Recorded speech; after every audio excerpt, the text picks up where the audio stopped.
काय त्रास होतोय तुम्हाला? हे हाच त्रास म्हणजे काय मग काय होतं, पाणी येणं डोळ्यातून, डोळे दुखतं डोळा म्हणजे थोडं मोठा नाही, थोडं डोळे दुखणं, पाणी येणं डोळ्यातून. आणि पुन्हा हे आपोआप हे जी पोझिशन आहे आपोआप म्हणजे उघड जापवणं, आपली इच्छा नसताना हे अपडाऊन होणं. बरं. अजून काय त्रास? मग दुसरा नाही त्रास एवढा. त्याच्यामुळं आता मी जे नगरला दाखल होता का, तो चष्म्याचा नंबर दाखवला होता, मी चेक केला होता नंबर वगैरे. तर मला काय वाटतं ही ट्रीटमेंट झाल्यानंतर हे जे आपले डोळे वगैरे पण एकदम दुखत आहेत ना, त्यानंतर मग आता थोडंसं नंतर चेक करावं एकदा, नंतर चष्मा बदलून घ्या, हे नंतरचं प्रोसिजर. बरं. तर आता हे ट्रीटमेंटसाठी पण हे बघा, आता हे असं होतं फक्त हे लेफ्ट साईड. आणि तुमच्या माहितीसाठी सांगतो, मी बदनापूरला पण होणार सुरुवातीला.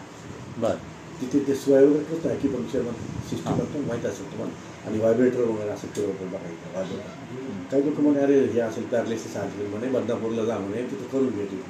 मी तिथे गेलो पण तिथं पण फरकच पाडले नव्हते.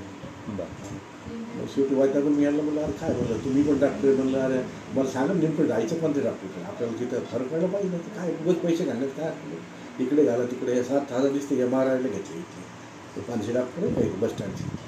मग काय फायदा, मग पैसे जात पण आपला फायदाच तर व्हायला पाहिजे. म्हणून त्यांनी मला तुमचं रिकमेंडेड केलं ना की मग इकडे जाऊन द्या. हे असं होतं बा. आणि कधी कधी एकदम थोड्या वेळा असं बरं वाटतं, काही प्रॉब्लेम. नंतर मग आपोआप ठीक थोडासा, पण एवढं नाही, कमी झालं. किती कमी वाटतंय? बरंच कमी झालं. जवळ हे 50%पेक्षा पण कमी. 40-30% झालं कधी. थोडंसं जाणवतं कधी असं करायचं प्रतिकार थोडंसं असंच होतं. बरं. 30% बाकी आहे समजा. हां. आणि दुसरी गोष्ट, हे जे डोळा दुखतोय ना, त्याच्यातून काय होतं, पाणी येतं आणि डोळा दुखतो, याचा नाही प्रॉब्लेम काय. आता मी दिलेलं औषध संपलं का? हो, तुम्ही 7 दिवसात दिलं होतं ना. हां. संपलं. आणि आता यांनी पाहिलं.